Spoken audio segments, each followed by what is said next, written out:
it's changed. So the number 1 film, number 3 film, number 4 film are all new entries. Okay, well, without further ado, let's get into it. Saxon, are you ready? As I'll ever be. Let's get into it. Number has... Alright, that'll be number 10.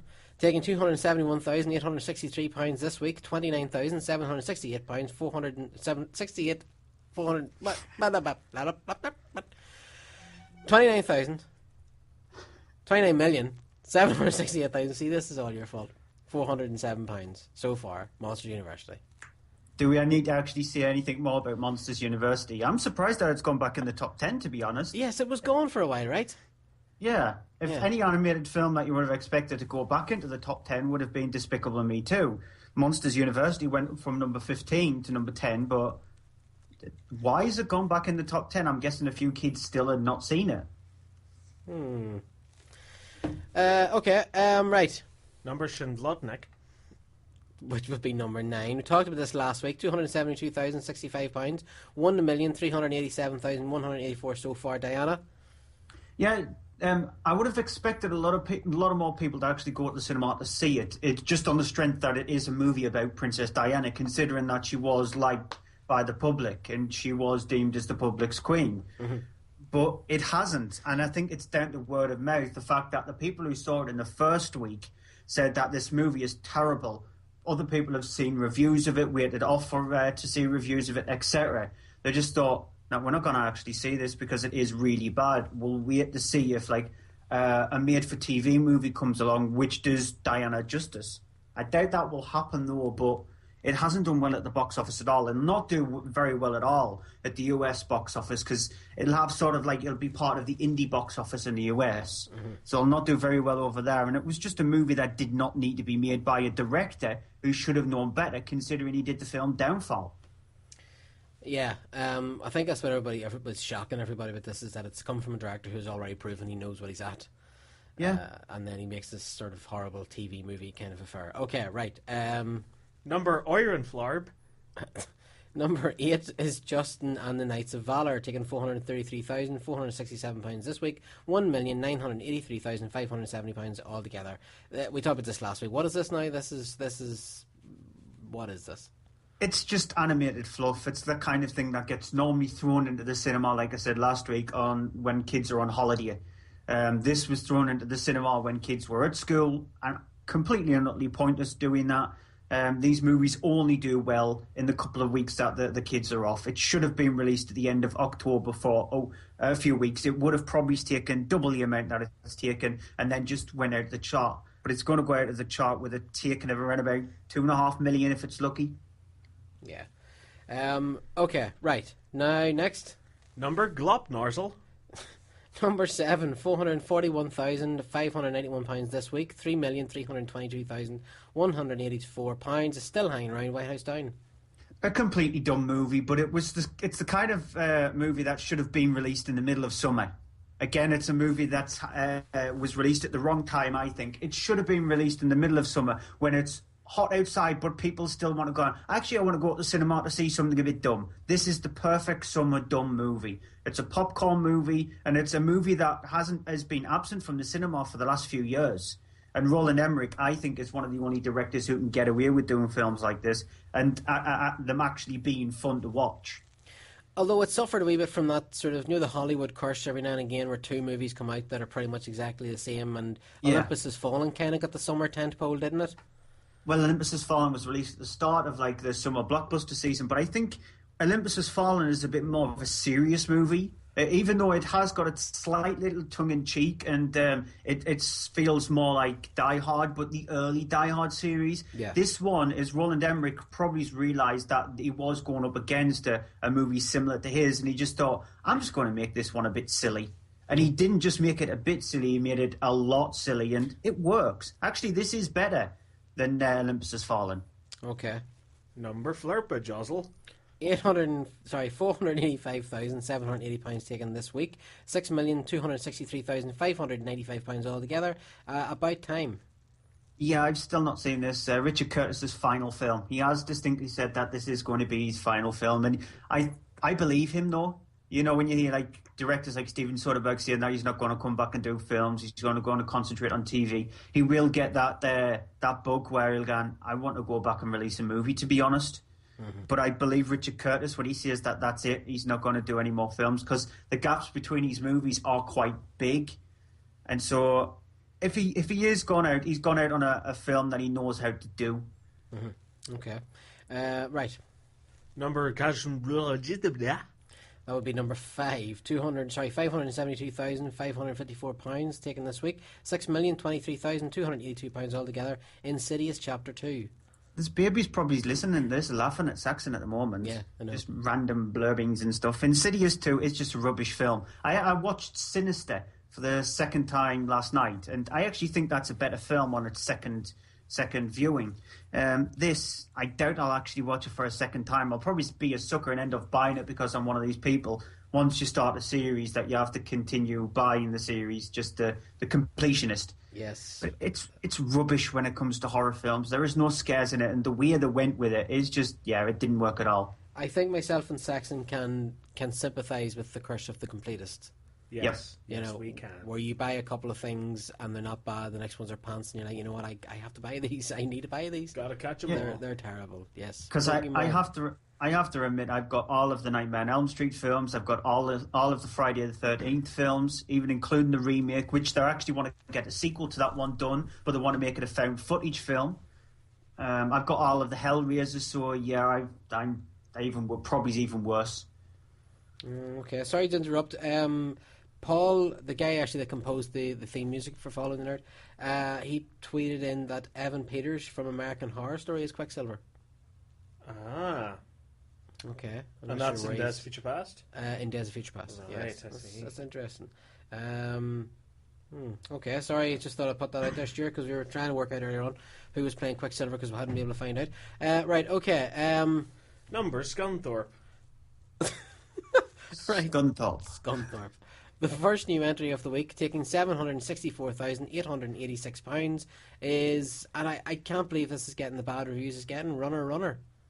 Yeah, sort of like me and Andy draws whatever film we're going to go and see, etc. He got Runner. I got a movie that's cropping up in the chart a little bit later on. So I've yet to see Runner. I was going to go at the cinema on Tuesday to see it, and if I've got time between now and next week, I will get to see it, but I'm going to see 2 films during the week, so I don't know if I will get time to see it, but it's got Ben Affleck in it, it's got Justin Timberlake in it, Jim Arden crops up in the film, and he thought it was okay, but that's all it is okay, and by the looks of it, to me, I think it's one of those cases where the trailer is giving away everything good about the film itself.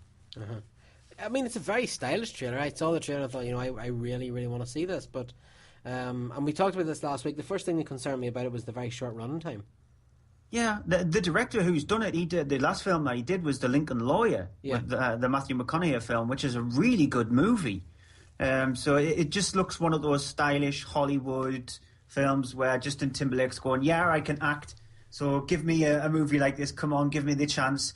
And then Ben Affleck's just going, well, I'm going to be in the next, I'm going to be in Superman versus Batman, so why not? I'll just do something like this.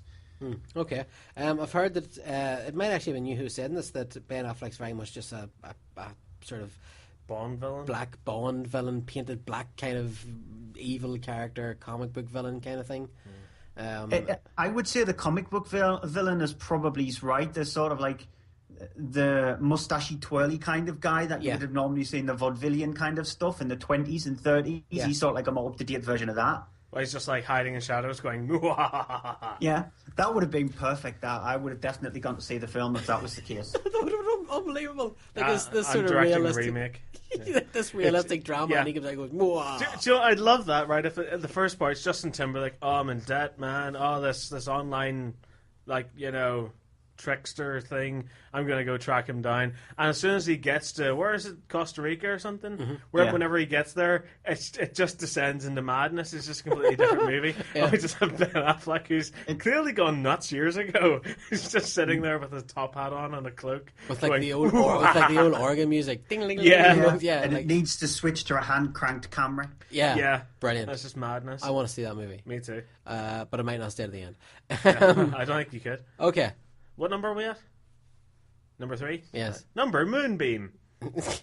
The second new entry of the week, taking £833,798, from one of my favourite directors, as long as it's anything he directed pre the last 20 years, Blue Jasmine, Woody Allen.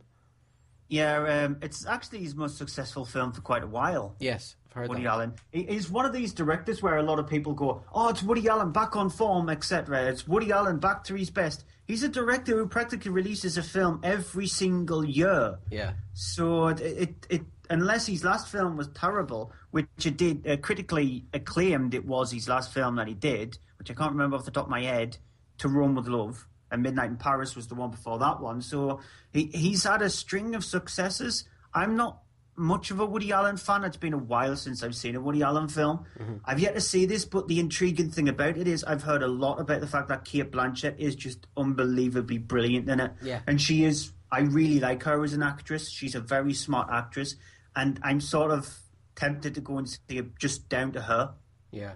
But of course, like Woody Allen, I mean, we talked about this last week about Steven Spielberg, about directors that peaked and then everything that's done after that was mediocre at best. You know, Woody Allen had Manhattan Murder Mystery, he had Manhattan, Annie Hall, Take the Money and Run. His early stuff was just incredible. You know, I challenge anybody to watch Annie Hall and not totally fall in love with Diane Keaton in that movie, or watch Manhattan and not just fall in love with New York. He was an amazing movie director, and then all of a sudden he just wasn't. So to be honest with you, I haven't really been interested in anything he's done in the last sort of 5-10 years. The last movie that I've seen in the cinema was Deconstructing Harry, which was horrible. It was a really, really poor movie, although I've watched it on TV since it was better. But I mean, he really has lost his way. So I think for me this would be a DVD or Blu-ray release at best. Yeah. Or even then it would be a Netflix sort of thing. Yeah. Okay. Number Electric Dynamo. Number 2, £987,594 this week, £6,537,752 altogether. It's Rush. Really good film. Even if you're not a fan of Formula One, even if you don't know about Niki Lauda and James Hunt, it's sort of like going in it like you're watching Senna. You don't know anything about Ayrton Senna. You watch the documentary, it's brilliant. You don't know anything about the two F1 races, and you go in and watch the film, and it's a fantastic film. Brilliantly acted by Chris Hemsworth and Daniel Bruhl, who he's in the film which is out next week, the one with Benedict Cumberbatch in it about WikiLeaks. Yes. He's actually in that film itself, which looks a really interesting movie as well. So brilliantly directed as well by Ron Howard. I think he should definitely get a nod for Best Director. Fantastically shot. The cinematography is beautiful. There is a few scenes where it's in horrible, horrible weather. The Shanghai F1, I think it is, where the main crash happens involving Niki Lauda. And the way that is shot is beautiful. I know it's a horrible accident that happens, but the way the rain falls and the camera work on it is just brilliant. And it was done on a budget of $38 million. And what Ron Howard has managed to get from that budget is just unbelievable. Okay, so one definitely want to look out for. Right, okay. Number... Cobras! He's sunk to new lows now. That's saying something. Number 1. The third new entry of the week, £1,365,527. I'm hearing really good things about this. Prisoners. Yeah, it's Denis Villeneuve. He's the director of it. This is his first English language film. And normally when directors stray from their natural language to an English language film, sometimes they get it wrong. Park Chan-wook is sort of like... He did Stalker, and Stalker's a very strange movie, but brilliant. This one it's fantastically acted. Hugh Jackman is just amazing in the movie. Jake Gyllenhaal, as well as the police officer, he's very sort of like... The way his character plays out during the movie, he's very stoic in his movements and the way he speaks to people and stuff. He's very straight-laced. And he's tattooed, and you would not have expected that from his sort of like character. You would have expected a police officer who would fully agree with one person and follow them. Yet he's on everybody's side when he's trying to sort of like solve the crime that's happened. It centers around two families whose daughters go missing, supposedly kidnapped by this guy who's played by Paul Dano. But then evidently they find out it's not him who's done it, and Hugh Jackman takes it upon himself to try and get the truth out of him by torturing him practically. Terrence Howard is the other father of the other child. He's sort of like the quieter father, whereas Hugh Jackman, he's more violent. He wants to get the truth out. You've got Viola Davis and Miriam